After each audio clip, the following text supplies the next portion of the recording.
अच्छा, हमारा सबसे जो पहला टॉपिक है, वर्ड से मैंने स्टार्ट लिया है। वर्ड के बारे में आपका ये लिखा हुआ है वर्ड, और मैंने इसकी डेफिनेशन में लिखा हुआ है the smallest unit of a language giving some sense. ठीक है, कि वर्ड क्या होता है, किसी भी लैंग्वेज का सबसे छोटा यूनिट होता है, स्मॉलेस्ट यूनिट, यानी कि इसको आप मजीद डिवाइड नहीं कर सकते, मजीद आप इसको तोड़ नहीं सकते ऑफ अ लैंग्वेज, और गिविंग सम सेंस, और ये कोई ना कोई मीनिंग दे रहा होता है, कुछ ना कुछ सेंस दे रहा होता है, चाहे वो कंप्लीट सेंस नहीं दे रहा होता लेकिन कुछ ना कुछ वो सेंस दे रहा होता है। तो ये मीन्स कि ये क्या होता है जी, ये आपका सेंसिबल यूनिट होता है। जैसे मैंने वर्ड में लिखा है you, I, eat, play, mango, ये सारे आपके वर्ड्स हैं और ये कुछ ना कुछ आपका क्या दे रहे हैं जी, सेंस दे रहे हैं। ये सेंसिबल यूनिट है, इनको आप मजीद ब्रेक करेंगे तो ये मीनिंग नहीं देंगे, तो इसका मतलब हुआ कि ये स्मॉलेस्ट यूनिट है।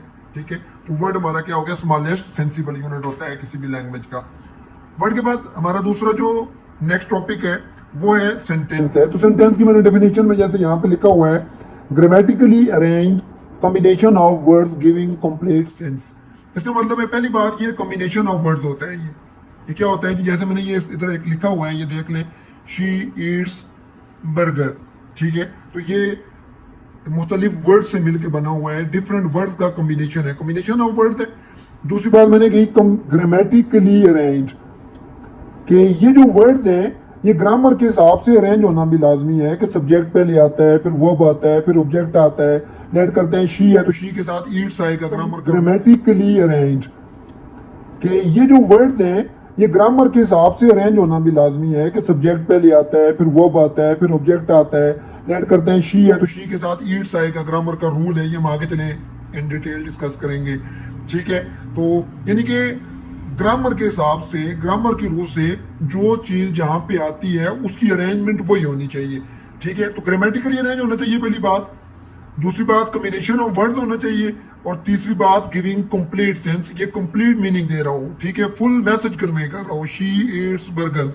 ठीक है, ये पूरे का पूरा एक कंप्लीट मैसेज जो है वो कन्वे कर रहा है। तो ये आपका क्या आ गया जी, सेंटेंस आ गया। तो सेंटेंस का क्या है जी, ये आपका grammatically arrange combination of words है।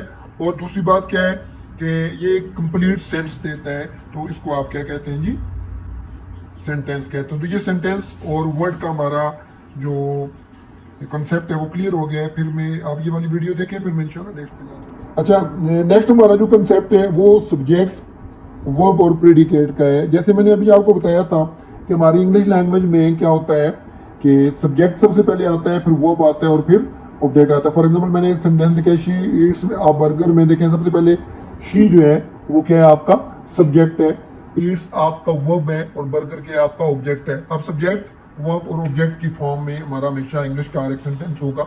अब हम जरा सब्जेक्ट, वर्ब और ऑब्जेक्ट को शॉर्टली देख लेते हैं। What is subject? अगर आपको आ जाए सब्जेक्ट क्या है, सब्जेक्ट एक्शन किसी का परफॉर्मर होता है, एक्शन करने वाला, डूअर भी आप इसको कह सकते हैं। किसी काम के करने वाला जो होता है उसको आप क्या कहते हैं जी, सब्जेक्ट कहते हैं। For example she Yeats mango, इसमें काम करने वाला कौन है, शी है। मैंगो खाने वाला कौन है, शी है। तो शी इसमें क्या होगी, सब्जेक्ट है। ठीक है, तो सब्जेक्ट के बारे में आपने एक ही बात माइंड में याद रखनी है। नेक्स्ट टॉपिक है हमारा जी, काइंड ऑफ सेंटेंसेस। सेंटेंसेस की काइंड में पहली है जी डिक्लेरेटिव। देख लें, डिक्लेरेटिव क्या होता है कि जिसमें सिंपल के विच मेक्स अ स्टेटमेंट, जिसमें कोई स्टेटमेंट हो, simple statement. For example he sat on a chair, simple जिसमें स्टेटमेंट होगी वो आपका कौन सा सेंटेंस होगा जी, डिक्लेरेटिव सेंटेंस होगा। ठीक है, दूसरा आपका इंपेरेटिव, दो बातें इसमें विच शो कमांड और रिक्वेस्ट, जिसमें कोई ऑर्डर होगा या फिर कमांड होगी, ऑर्डर या फिर रिक्वेस्ट होगी, कोई दरख्वास्त होगी, इल्तिजा आप किसी पे कोई कर रहे हैं, जो कमांड या ऑर्डर को शो करेगा वो आपका इंपेरेटिव सेंटेंस है। फॉर एग्जांपल जैसे किसी को आप कहते हैं कम बैक, आप ऑर्डर करते हैं कम बैक, सिट डाउन। ठीक है, आप ऑर्डर करते हैं तो ये आपका को क्या हो गया जी, इंपेरेटिव सेंटेंस है। आप कहते हैं प्लीज लीव हिम, आप किसी को रिक्वेस्ट कर रहे हैं जी, please leave him, please come to me, please open the door. ठीक है, तो ये आप इसमें रिक्वेस्ट कर रहे हैं, तो ये आपका भी क्या है जी, इंपेरेटिव सेंटेंस है।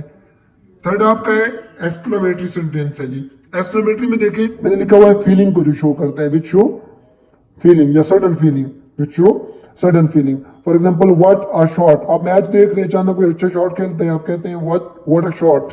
ठीक है, तो ये आपका एक्सक्लेमेटरी सेंटेंस है। आप किसी बात पे कहते हैं oh no we lost.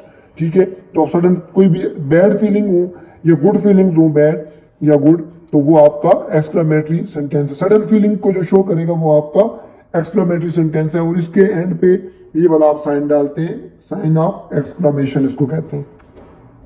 Fourth आपका इंटरोगेटिव सेंटेंस फीलिंग को जो शो करेगा वो आपका एक्सक्लेमेटरी सेंटेंस है और इसके एंड पे ये वाला आप साइन डालते हैं, साइन ऑफ एक्सक्लेमेशन इसको कहते हैं। फोर्थ आपका इंटरोगेटिव सेंटेंस, इंटरोगेटिव क्या होता है? Which are used to ask questions, जो क्वेश्चन पूछने के लिए आप यूज करते हैं। Do you like swimming, will you visit me, ठीक है, जिसमें आप कोई क्वेश्चन पूछेंगे और एंड पे आप इंटरोगेशन का मार्क भी डालेंगे, तो ये आपका इंटरोगेटिव सेंटेंस होता है। तो ये आपको पीएससी में सेंटेंसेस की काइंड का पूछा जा सकता है। कोई सेंटेंस दिया हुआ हो तो आगे उसमें से पूछ सकते हैं कि ये डिक्लेरेटिव है, ये असर्टिव है, ये आपका इंटरोगेटिव है या एक्सक्लेमेटरी है। तो ये आपको जब इसकी काइंड का पता होगा तो आप इजीली उसको चूज कर सकते हैं कि ये सेंटेंस की कौन सी टाइप है। तो ये आप जो भी पढ़ेंगे पीएससी की उस एक जो ट्रेंड है उसको माइंड में रख के पढ़ें कि वो किस तरह से क्वेश्चन। सेकंड डेट से हमारा जो नेक्स्ट टॉपिक है वो है फ्रेज है। अच्छा, फ्रेज के बारे में कहते हैं जी कि gives incomplete sense, gives some sense but incomplete sense, ये कभी भी कंप्लीट सेंस नहीं देता। दूसरी बात, इसमें सब्जेक्ट और प्रेडिकेट और मेन वर्ब कभी नहीं होता। ये बात याद रख लें, इसमें मेन वर्ब नहीं होगा कभी भी, ठीक है, इसमें मेन वर्ब नहीं होगा, इसमें कोई प्रॉपर सब्जेक्ट नहीं होगा, ठीक है। ये दो बातें आप माइंड में रख लें कि इसमें मेन वर्ब और सब्जेक्ट नहीं होता। फॉर एग्जांपल जैसे देखें, मैंने एग्जांपल कुछ लिखी हुई है यहाँ पे, ठीक है। एक है जी आ गोल्डन चेन, ये एक फ्रेज है। देखिए इसमें कोई सब्जेक्ट और इसमें कोई वर्ब नहीं है। On a wall, off a great knowledge, इन सब में देखें कोई प्रॉपर सब्जेक्ट और मेन वर्ब इसमें मौजूद नहीं है। ये सेंस दे रहा है लेकिन कोई कंप्लीट सेंस नहीं दे रहा है, तो इसलिए ये आपका क्या है जी, ये फ्रेज है। क्लास क्या है? Part of a sentence which has subject and predicate. इस सेंटेंस का पार्ट हो सकता है या समटाइम्स आ कंप्लीट सेंटेंस भी हो सकता है कि इसमें सब्जेक्ट होता है और इसमें प्रेडिकेट होता है। लेकिन जैसे मैंने एग्जांपल लिखी है, I thought he will come, ये देखें ये एक सेंटेंस है, इसमें दो आपके क्लासेस हैं। आई थॉट एक क्लास है, ही विल कम दूसरा इसका क्लास है। अब देखें इसमें दो क्लास हैं, अब इसकी डिटेल में हम पढ़ लेते हैं। डिपेंडेंट क्लास और इंडिपेंडेंट क्लास क्या होता है। अब देखें आई थॉट सिर्फ अगर हम लिखते हैं तो ये कंप्लीट मीनिंग नहीं देता जब तक हम इसको दूसरे क्लास के साथ अटैच नहीं करते, ही विल कम के साथ। तो इसका मतलब है ये डिपेंडेंट है, ये जो क्लास है ये इसके ऊपर डिपेंडेंट है। तो इसमें दो आपके क्लासेज हैं। आई थॉट एक क्लास है, ही विल कम दूसरा इसका क्लास है। अब देखें इसमें दो क्लासेस है, अब इसकी डिटेल में हम पढ़ लेते हैं। डिपेंडेंट क्लास और इंडिपेंडेंट क्लास क्या होता है। अब देखें आई थॉट सिर्फ अगर हम लिखते हैं तो ये कंप्लीट मीनिंग नहीं देता जब तक हम इसको दूसरे क्लास के साथ अटैच नहीं करते, ही विल कम के साथ। तो इसका मतलब है ये डिपेंडेंट है, ये जो क्लास है ये इसके ऊपर डिपेंडेंट है, तो इस वजह से इसको डिपेंडेंट क्लास कहा जाता है। ही विल कम, अब देखिए इसके साथ अगर हम आई थॉट नहीं भी लिखते, ही विल कम सिर्फ एक यही लिखते हैं तो ये कंप्लीट सेंटेंस है। तो ये ही विल कम आपका इंडिपेंडेंट क्लास है, ये किसी के ऊपर डिपेंड नहीं कर रहा। For example he reached when I was busy, ठीक है, इसके भी दो क्लास है, ही रीच्ड आई वाज बिजी। देखें दोनों इसके इंडिपेंडेंट क्लासेस हैं। ही रीच्ड एक पूरा इंडिपेंडेंट क्लास है, पूरा मीनिंग देता है। आई वॉज बिजी पूरा मीनिंग देता है, दोनों इंडिपेंडेंट क्लासेज हैं। तो डिपेंडेंट क्लास क्या होता है? जो दूसरे के ऊपर डिपेंड करता है, और इंडिपेंडेंट क्लास क्या होता है? जो दूसरे पे डिपेंड नहीं करता, खुद पूरे के पूरे मीनिंग देता है। और आपके क्लास के अंदर सब्जेक्ट और प्रेडिकेट दोनों होते हैं। ये कंप्लीट एक सेंटेंस भी हो सकता है या समटाइम्स ये आपका सेंटेंस का पार्ट भी हो सकता है। फॉर एग्जाम्पल देखिए आई थॉट मैंने लिखा है, तो आई थॉट में आई सब्जेक्ट है, थॉट इसमें मेन वर्ब है, ये सब्जेक्ट और प्रेडिकेट पूरा इसमें है। ही विल कम में भी देखें ये सब्जेक्ट है, विल इसमें हेल्पिंग वर्ब और कम इसमें मेन वर्ब है, तो इसमें भी मेन वर्ब होगा, जबकि आपके फ्रेज के अंदर कोई भी मेन वर्ब नहीं होता है। ये आप इसमें याद रखें। और पीएससी में ये अक्सर आपको पूछ लेते हैं कि फ्रेज इनमें से कौन सा है और इनमें से क्लास कौन सा है, तो ये अगर आपको कॉन्सेप्ट क्लियर होगा तो आप इजीली। हमारा सबसे पहले पार्ट ऑफ स्पीच में नाउन आता है, ठीक है। और नाउन के बारे में सबसे पहले अगर आप क्लियर करना चाहें कि इसकी डेफिनेशन एग्जैक्ट क्या है और नाउन को हम किस तरीकाकार से याद रख सकते हैं, तो आप अपने माइंड में ये बात रखें। नाउन की मैंने डेफिनेशन में शॉर्ट और परफेक्ट डेफिनेशन इसकी क्या है। Naming words are called noun. कोई भी वर्ड्स जो किसी को कोई नेम दे रहे हो, जो किसी का कोई नाम दे रहे हो, तो वो क्या कहलाते हैं जी? नाउन कहलाते हैं। तो नाउन क्या हो गया? नेमिंग वर्ड्स हैं, ठीक है। नाउन के बारे में सिर्फ एक बात याद रखें, दीज आर नेमिंग वर्ड्स। ये किसी को नाम देते हैं, फॉर एग्जांपल अली, किसी बंदे को नाम दे दिया। फैन, ये जो एक तीन पंखों वाली एक जो चीज है जो हवा देती है उसको हम ये फैन कहते हैं। चेयर जिस पे हम बैठते हैं, जो चीज बनी हुई है उसको हमने चेयर का नाम दे दिया। रोड जिस पे गाड़ियां चलती हैं, बर्ड जो उड़ता है। तो इन सारी चीजों को हैप्पीनेस, ठीक है, कि ये एक फीलिंग है। तो इन सारी चीजों को हमने कोई नाम दे दिए हैं। तो ये जो नेम्स है, तो इस वजह से इनको आप नाउन कह सकते हैं। ये सारे नाउन है। अच्छा, इसके टाइप में आते हैं। सबसे पहले प्रॉपर नाउन है, ठीक है। तो प्रॉपर नाउन मैंने डेफिनेशन में लिखा हुआ है, which is only one of its kind, जो अपनी तरह का सिर्फ एक ही हो। यानी कि only one of its kind का मतलब है कि उसकी तरह का कोई और दुनिया में मौजूद ना हो। फॉर एग्जाम्पल अहमद, जिस बंदे का नाम हमने अहमद रखा हुआ है वो दुनिया में एक ही है। उसकी तरह का कोई और एग्जैक्ट बिल्कुल उस जैसा मौजूद नहीं है।